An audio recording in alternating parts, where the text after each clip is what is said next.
Welcome to BD Daily Tech News Podcast, your daily briefing on tech and innovation. It's 2025, December 31st, and today's theme is simple. AI is getting bigger, richer, and closer to your body. Bigger, richer, closer. That's also how my phone battery describes its relationship with my anxiety. What are we doing today? National strategy, mega data centers, and earbuds that know my pulse? Exactly. 3 stories. China's year-end message on AI and chips, a China AI IPO moment with MiniMax, and xAI expanding its Memphis Colossus data center toward almost 2 gigawatts. Then we end with AirPods Pro 3 adding heart rate sensing and what that means in real life. Love it. I came for the gadgets, stayed for the geopolitical compute arms race, and left with earbuds that politely snitch on my cardio. Story 1. China's President Xi used a New Year's Eve speech to highlight wins in artificial intelligence and the chip industry, framing it as proof of momentum and confidence going into 2026. So it's like a year-end slideshow, but instead of team building, it's we built chips and models, please clap. What's the practical takeaway for normal people outside a policy briefing room? The practical takeaway is priority. When a country's top leadership spotlights AI and chips, it's a signal that funding, procurement, and regulation will keep tilting toward compute, talent, and domestic supply chains. That can accelerate product rollouts, but also intensify competition and restrictions across borders. If AI is the new electricity, chips are the power plants, and everyone's trying to own the grid. Also, I'm hearing more AI everywhere, which means more AI in my fridge telling me I'm emotionally eating. The simple tech version, chips are the physical engine, models are the software brain, and scale is the fuel. If you can secure advanced manufacturing and enough compute, you can iterate faster. Better translation, better vision, better automation. That's why the messaging matters. It's about sustained capacity, not a one-off demo. Okay, but where do regular workers feel this? Like, is this more jobs, fewer jobs, or congrats, your new coworker is a chatbot with no PTO? All 3, depending on the role. More demand for engineers, operators, and applied AI teams, plus chip packaging, test, and manufacturing support. But also more pressure on routine knowledge work as AI features become default. Actionable takeaway? Build AI adjacency. Learn to supervise, evaluate, and integrate tools, not just use them casually. Speaking of default, story 2 is money, right? I saw Alibaba and Abu Dhabi backing MiniMax's IPO. That sounds like AI is graduating from vibes to prospectus. Yes. The report says AI startup MiniMax secured backing from Alibaba and Abu Dhabi's sovereign wealth fund for a Hong Kong debut, framed as a landmark moment with multiple AI firms lining up to list in 2026. So the AI era is now officially in the ring the bell at the exchange era. Explain it like I'm a smart person who still thinks an IPO is just internet public offering. An IPO is when a private company sells shares to the public, raising capital and accepting public scrutiny. The AI-specific angle, training and serving models, is expensive. Compute, data, and talent. Public markets can be a new fuel source when venture funding tightens or when growth needs sustained capex.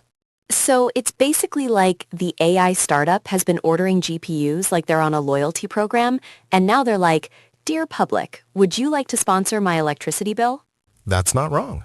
And the backing matters. A strategic like Alibaba can bring distribution and cloud partnerships. A sovereign fund signals long horizon capital. For developers and businesses, it can mean more stable product roadmaps and more competition on model pricing and features. But also, public markets love revenue, hate mystery, and are allergic to "will monetize later." Does this push AI companies to ship real products instead of just tweeting benchmarks? Exactly. IPO pressure tends to reward predictable unit economics, cost to serve, gross margin, retention, and enterprise contracts. Actionable takeaway for listeners building careers or businesses: watch which AI vendors publish clear pricing, uptime targets, and compliance. Those are signals of maturity. All right, story 3. xAI buying another building in Memphis, expanding Colossus, and aiming for almost 2 gigawatts of computing capacity. 2 gigawatts sounds like a sci-fi villain's hairdryer. The report says xAI purchased a third building and plans to bring its AI computing capacity to almost 2 gigawatts. That's a scale story. Power delivery, cooling, networking, and GPU supply, plus the local grid and permitting realities. Explain 2 gigawatts without making me do physics. Is that like a small city? A big mall? One group chat? Think of it as industrial-scale electricity. The key point isn't your exact mental conversion. It's that frontier AI is becoming constrained by physical infrastructure. Models don't just need clever code. They need megawatts, transformers, fiber, and cooling, 24/7. So the bottleneck is no longer can we invent the future, it's can we get enough extension cords. That's kind of comforting.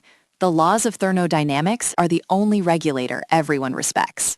And it matters to normal people because it affects costs and availability. If compute concentrates into a few massive operators, prices and access can become gatekept.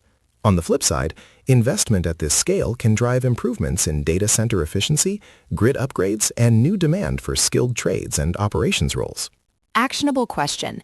If I'm a small business or a solo developer, do I just accept that frontier models are rented, not owned?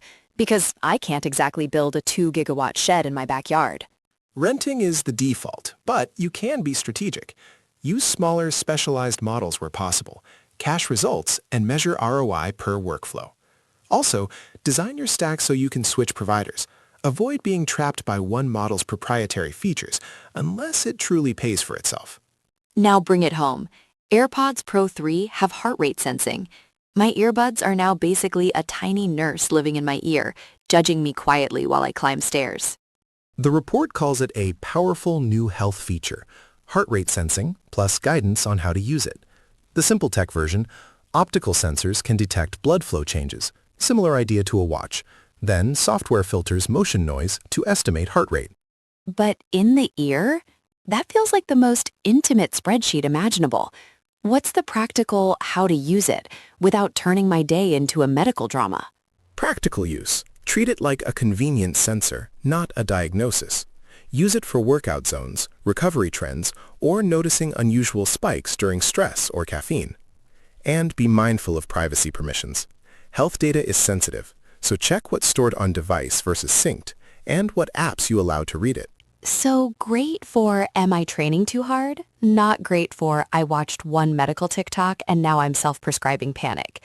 Also, I want an option that says, do not measure my heart rate during family group chats. Quick recap. China's leadership messaging reinforces AI and chips as strategic priorities. MiniMax's IPO backing suggests AI capital markets could heat up in 2026. And xAI's near 2-gigawatt Colossus expansion shows the new constraint is physical infrastructure. Meanwhile, AirPods Pro 3 push health sensing into everyday audio gear. And the moral is, the future is built out of 3 things: electricity, paperwork, and your ear canal. If you enjoyed this, subscribe and tell us what you want tracked next, your heart rate or your screen time lies. Subscribe for your daily briefing. And leave a comment with one AI tool you actually used this week that saved time or money. We'll see you next episode.